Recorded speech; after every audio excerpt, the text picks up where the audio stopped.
নমস্কার বন্ধুরা, Sharmistha sweet dreams কিচেনে আপনাদের স্বাগত।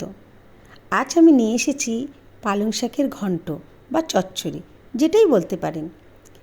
খুব সুস্বাদু হয়। আর আমাদের প্রথম ভাতে এটা কিন্তু পড়ে থাকে। প্রথমেই আমরা চচ্চড়ি দিয়ে বা ভাজা দিয়ে শুরু করি। তাই আজকের রেসিপিটা আপনাদের জন্য রইল। প্রথমে আমি বড়িগুলো ভেজে নিয়েছি, এরপরে পাঁচফোড়ন দিয়েছি। অনেকেই তো জানেন, যারা জানেন না তাদের বলে দিই। এর মধ্যে আছে সর্ষে, মেথি, জোয়ান, কালো জিরে, আর আছে ধনে, সব রকম স্পাইসি এর মধ্যে দেওয়া থাকে। আমি ফোড়নে দিয়ে এরপর আমি সমস্ত সবজি এর মধ্যে দিয়ে দিয়েছি। পালং শাক দিয়েছি, বেগুন দিয়েছি, ঝিঙে দিয়েছি, বাঁধাকপি ছোটো ছোটো কেটে দিয়েছি, কুমড়ো ছোটো ছোটো করে কেটে দিয়েছি, আর দিয়েছি আলু ছোটো ছোটো করে কেটে।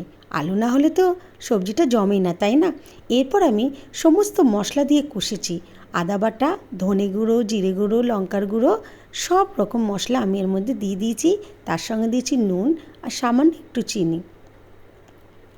ভালো করে কষে নিচ্ছি। দেখুন, এইবারে জলটা হালকা করে ছেড়ে দিয়েছে।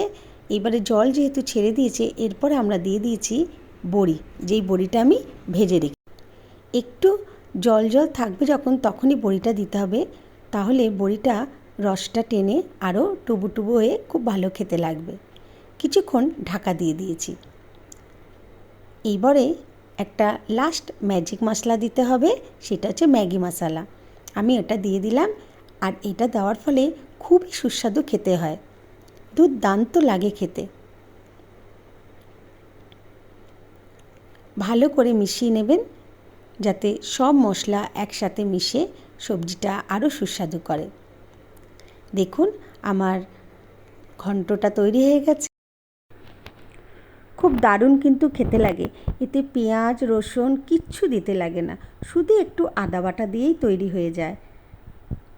আপনারা কিন্তু করে দেখবেন, সুস্বাদু তো হয়, স্বাস্থ্যের জন্য ভালো।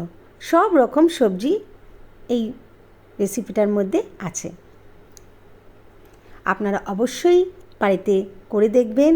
আমার রেসিপি যদি আপনাদের ভালো লেগে থাকে, সাবস্ক্রাইব করতে ভুলবেন না বন্ধুরা, কেমন? আগামী দিনে আমি আবার নতুন রেসিপি নিয়ে চলে আসব। সবাই সুস্থ থাকবেন, ভালো থাকবেন। টাটা।